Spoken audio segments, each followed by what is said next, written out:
اعوذ باللہ من الشیطان الرجیم، بسم اللہ الرحمن الرحیم۔ سامعین و ناظرین کرام، السلام علیکم ورحمۃ اللہ وبرکاتہ۔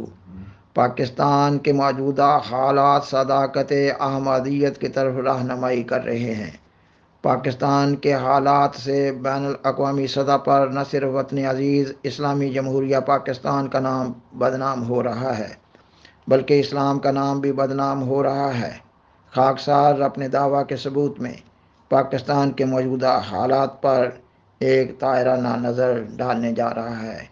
قرآن مجید کی سورۃ ہود کی آیت 79 میں مذکور ہے کہ جب حضرت لوط علیہ السلام کی قوم اپنی شرارتوں میں حد سے تجاوز کر گئی اور حضرت لوط علیہ السلام اپنی قوم کی شرارتوں کے بالمقابل اپنی قوم کی اصلاح کے لیے اپنے آپ کو بظاہر بے یار و مددگار محسوس کرنے لگے، تو اس وقت حضرت لوط علیہ السلام نے اپنی قوم کو مخاطب کرتے ہوئے کہا، الیس منکم رجل رشید، کیا تم میں ایک بھی عقل والا نہیں ہے؟ آج کے پاکستان کے حالات میں یہی قول صادق آ رہا ہے کہ اس قوم میں ایک بھی عقل والا نہیں ہے۔ آج پاکستان کی سلامتی پر سوالات اٹھائے جا رہے ہیں۔ پاکستان کے ارباب اختیار و اقتدار اپنی طاقت کے نشے میں چور، اپنی عیاشیوں میں کھوئے ہوئے ہیں، اور عوام الناس انتہائی دکھ اور مصیبت میں مبتلا ہیں۔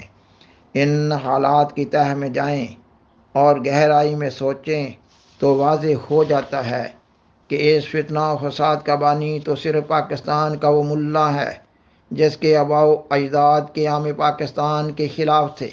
پاکستان بنا تو ان ملاؤں نے اپنے مفادات کے لیے احمدیت دشمنی کا آغاز کر دیا۔ پاکستان کا سیاستدان اور بیوروکریٹس نہ تجربہ کار بھی تھا اور مفاد پرست بھی۔ ملا نے لوگوں کو مذہب کے نام پر احمدیہ کارڈ استعمال کرتے ہوئے بلیک میل کرنا شروع کر دیا، مگر ملا کو کوئی خاطر خواہ کامیابی نہ مل رہی تھی۔ بھٹو جو ایک مفاد پرست سیاستدان اور اقتدار کی ہوس میں اندھا تھا، ان ملاؤں کا اہلکار بن گیا اور جماعت احمدیہ کے خلاف ایسے قوانین لے کر آیا جو نہ صرف تعلیمات اسلام کی کھلی کھلی خلاف ورزی تھی بلکہ بنیادی انسانی حقوق کے بھی خلاف تھے۔ اور پھر پاکستان کے فوجی ڈکٹیٹر ضیاء نے اپنی احمدیت دشمنی کو انتہا تک پہنچا دیا۔ ضیاء اپنے بد انجام کو پہنچا تو بھٹو زرداری اور شریف خاندان اور ان دونوں خاندانوں کے ساتھ ملے ہوئے کرپٹ گروپوں نے پاکستان کی سیاست میں ہمیشہ رہنے کے لیے آپس میں باریاں مقرر کر لیں۔ سامعین و ناظرین کرام، ان دونوں خاندانوں نے قومی سرمایہ کو اس قدر لوٹا کہ انتہا کر دی، اور ان لوگوں پر سیدنا حضرت محمد خاتم الانبیاء صلی اللہ علیہ وآلہ وسلم کا وہ قول زرین صادق آتا ہے، یہ جو آپ نے فرمایا کہ ابن آدم کو اگر ایک وادی سونے کی مل جائے تو وہ اس لالچ میں مبتلا ہو جائے گا کہ اس کو ایک دوسری وادی بھی سونے کی مل جائے۔ ایسے ابن آدم کا منہ صرف قبر کی مٹی ہی بھر سکتی ہے۔ یہ لوگ لوٹے ہوئے قومی سرمایہ سے اندرون ملک اور بیرون ملک بھاری جائیدادیں بناتے ہیں، اپنے کاروبار چمکاتے ہیں، منی لانڈرنگ کرتے ہیں، مختلف اداروں اور محکموں میں اپنے من پسند آفیسرز لاتے ہیں، اور پھر لوٹے ہوئے قومی سرمایہ سے بھاری رقوم کے عوض اپنے من پسند آفیسرز کو اپنے ساتھ ملائے رکھتے ہیں۔ اس طرح ان دونوں خاندانوں نے پاکستان کے عوام کو یرغمال بنا رکھا ہے۔ پاکستان کی موجودہ صورتحال انتہائی سنگین ہوتی جا رہی ہے۔ موجودہ سنگینی حالات کا پس منظر یہ ہے کہ ان دونوں خاندانوں یعنی بھٹو زرداری اور شریف خاندان نے پاکستان کے بعض اداروں سے ساز باز کر کے عمران خان سابقہ وزیر اعظم پاکستان کے بعض ارکان اسمبلی کو بھاری رقوم کے عوض خریدا، عمران خان کی حکومت کو گرایا۔ پھر یہ عجیب تماشا دیکھا جا رہا ہے کہ ان دونوں خاندانوں کے خلاف جو منی لانڈرنگ اور کرپشن وغیرہ کے کیسز تھے، ان کیسز کو عدالتوں کے ذریعہ ختم کروایا جا رہا ہے، اور عمران خان اور اس کے ساتھیوں کے خلاف جھوٹے کیس بنائے جا رہے ہیں۔ بھٹو زرداری اور شریف خاندان اور ان دونوں خاندانوں کا ساتھ دینے والے کرپٹ افراد اور گروپوں کے خلاف زیادہ تر کیس عمران حکومت سے پہلے کے ایک دوسرے کے خلاف بنائے ہوئے ہیں۔ ان غیر معمولی صاحب اثر و رسوخ افراد کے خلاف منی لانڈرنگ اور کرپشن کے کیسز بڑے مضبوط تھے۔ ان صاحب اثر لوگوں کے خلاف کیسز کا بن جانا ہی اس بات کا ثبوت ہے کہ یہ کیسز سچے تھے، مگر ان لوگوں نے آفیسرز سے ساز باز کے نتیجہ میں ان کیسز کی کارروائی کو روکے رکھا۔ اب عدلیہ پر یہ سوال اٹھایا جا رہا ہے کہ یا تو اس وقت یہ کیس جھوٹے تھے تو درج کس طرح ہو گئے اور عدالتوں میں کیسے آ گئے، اور یا پھر اب غیر منصفانہ طور پر اب ان سچے کیسز کو عدالتوں کے ذریعہ ختم کروایا جا رہا ہے۔ اب موجودہ حکومت اپوزیشن کے خلاف جھوٹے مقدمات بنا رہی ہے، جبکہ سیدنا حضرت محمد خاتم الانبیاء صلی اللہ علیہ وآلہ وسلم کی ایسے معاملات کے بارے میں سخت تنبیہ موجود ہے کہ تم سے پہلے کی قومیں اس لیے ہلاک ہوگیں جو اپنے بڑے لوگوں کے جرائم سے سمجھوتا کر لیتی تھیں، اور آپ صلی اللہ علیہ وسلم کا یہ فرمان تو زبان زدہ خلائق ہے کہ اگر میری بیٹی حضرت فاطمہ رضی اللہ تعالیٰ عنہا کا بھی کوئی قصور ہوگا تو میں اس کے کسی کام نہ آؤں گا۔ اور پھر آپ صلی اللہ علیہ وسلم نے فرمایا کہ کسی انسان کے ایمان کے 3 درجے ہیں، اگر طاقت ہو تو برائی کو ہاتھ سے دور کر دو۔ یہ اداروں کے بارے میں آپ صلی اللہ علیہ وسلم کی نصیحت ہے۔ اگر ہاتھ سے برائی دور کرنے کی طاقت نہ ہو تو زبان سے منع کرو۔ یہ معاشرے کے باشعور اور صاحب اثر لوگوں کو نصیحت ہے۔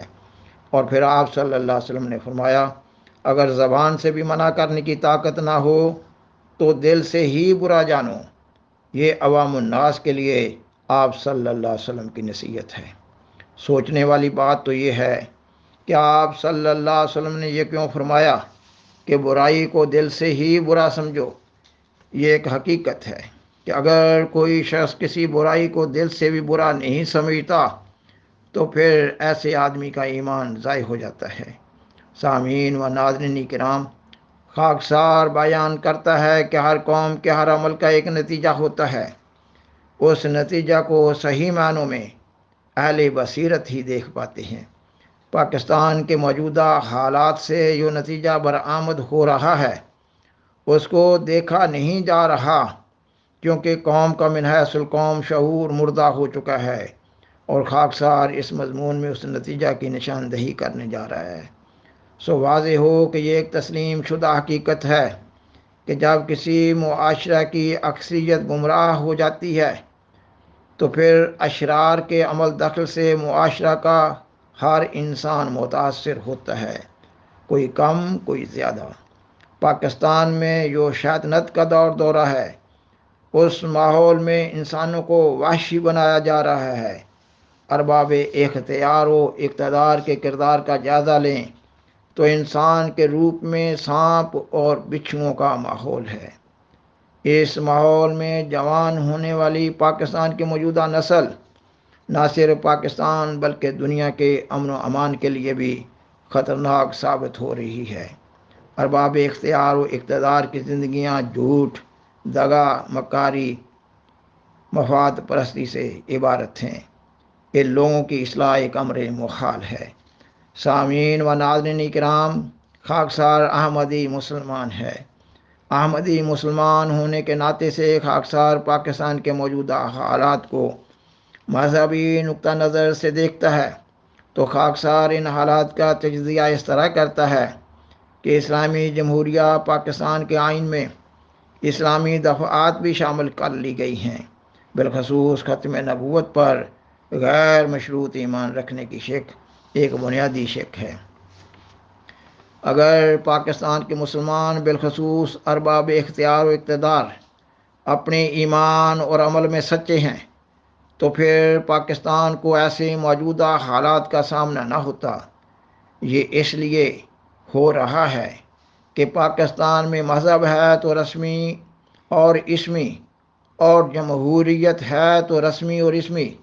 یہ کیسی جمہوریت ہے کہ اکثریتی پارٹی کے بغیر قومی اسمبلی چلائی جا رہی ہے، من پسند کی قانون سازی کی جا رہی ہے، جبر و استبداد، ظلم اور سفاکیت سے عوام الناس کے حقوق کو دبایا جا رہا ہے۔ ایسے حالات پیدا کر دیے گئے ہیں کہ شرفاء کی زندگیاں خطرے میں ہیں۔ اس کی تازہ ترین مثال پاکستان کے ایک عظیم صحافی ارشد شریف صاحب کی شہادت کا ثانیہ ہے۔ سامعین و ناظرین کرام، اسلام میں صحیح نظام حکومت و خلافت سے ہی وابستہ ہے۔ جماعت احمدیہ کی دشمنی کا یہ نتیجہ ہے کہ پاکستان کے معاشرہ میں افراتفری واقع ہو چکی ہے اور پاکستان میں موجودہ دنیا کے نظام حکومت جمہوریت سے بھی مذاق کیا جا رہا ہے۔ جمہوریت کے نام پر جھوٹا کاروبار کیا جا رہا ہے۔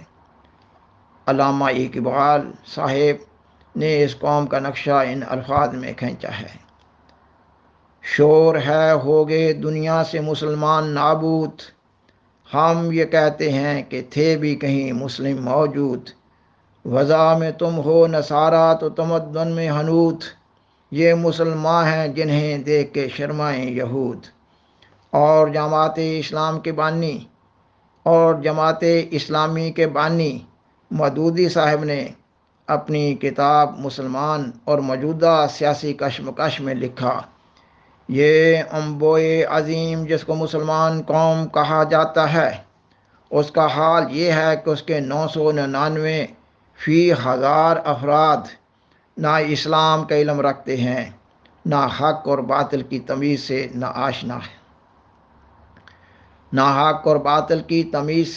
ہیں، نہ ان کا اخلاقی نقطہ نظر اور ذہنی رویہ اسلام کے مطابق تبدیل ہوا ہے۔ باپ سے بیٹے اور بیٹے سے پوتے کو بس مسلمان کا نام ملتا چلا آ رہا ہے، اس لیے یہ مسلمان ہیں۔ سامعین و ناظرین کرام، یہ وہ رسمی اور اسمی مسلمان ہیں جن کا ملا اور حکمران جماعت احمدیہ کے خلاف فتاوے جاری کرتے رہتے ہیں۔ بالآخر درخواست ہے کہ اس پروگرام کو دوسروں سے شیئر کریں اور عذرہ کرم اس چینل کو سبسکرائب کریں۔ جزاکم اللہ تعالی احسن الجزا وآخر دعوانا ان الحمدللہ رب العالمین۔ شکریہ۔